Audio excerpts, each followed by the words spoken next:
বিষ্ণু ইসলাম বলেছেন, ঈদের নামাজে যখন তোমরা যাবে, নারীদেরকে, বাচ্চাদেরকে, ফ্যামিলির সবাইকে নিয়ে যাবে, কাউকে ঘরে রেখে যাবে না।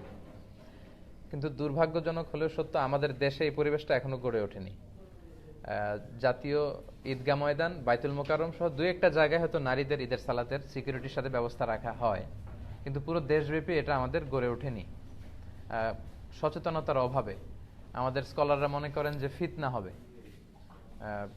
ঈদের 2-3 দিন আগে শপিং মলগুলোতে হাঁটা যায় না নারীদের কারণে।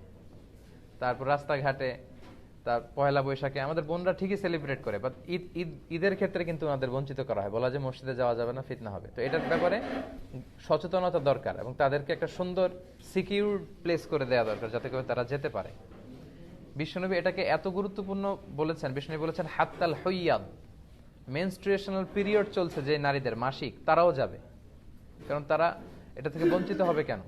কারণ এত বড় গ্যাদারিং বছরে হয় 2টা, তখন খতিব সাহেব মুসলমানদের বিভিন্ন ক্রাইসিস, সমস্যা, সম্ভাবনা নিয়ে কথা বলবে, মোটিভেশনাল কথা বলবে, আমাদের মুসলমানদের কি সমস্যা যাচ্ছে, কি ক্রাইসিস আমরা পার করছি, হ্যাঁ, এই বিষয়গুলো নিয়ে বাৎসরিক একটা মোটিভেশনাল কথা ইমাম বলবেন। তো এটা থেকে যদি আমাদের বোনেরা বঞ্চিত হয়, তাহলে উম্মাটিক ডেভেলপমেন্টটা আমরা করবো কিভাবে? তো সবাইকে একসাথে করতে হবে, সবাই। এজন্যই বিশ্বনবী বলেছেন যে পিরিয়ড যাদের চলবে ওই নারীরাও আসতে হবে। এক মহিলা সাহাবী বললেন, ইয়া রাসূলুল্লাহ, আমাদের অনেকের হেজাব নেই, জেলবাব নেই, আমরা কিভাবে যাব?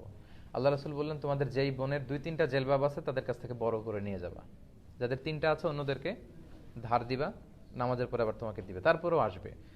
পিরিয়ড যাদের চলে তারা এসে ইয়াতাজিলনাল মুসাল্লা, যেহেতু পিরিয়ড চলছে ঈদগাহে ঢুকবে না, মসজিদে না ঢুকে মসজিদের বাইরে ওয়েটিং এরিয়াতে ওয়েট করবে, ঈদের আনন্দ তারা শেয়ার করবে।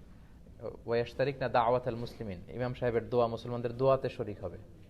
লেটস সে কালকে ইনশাআল্লাহ সকাল 7টার দিকে দেখা যাবে যে 8-10 হাজার লোক এখানে জড়ো হবে। তো শুধু যদি আমরা আসতাম, আমাদের বোনরা বা ভাবিরা যদি না আসে, তাহলে ঈদটা কেমন যেন মনে হচ্ছে যে পরিপূর্ণ হচ্ছে না।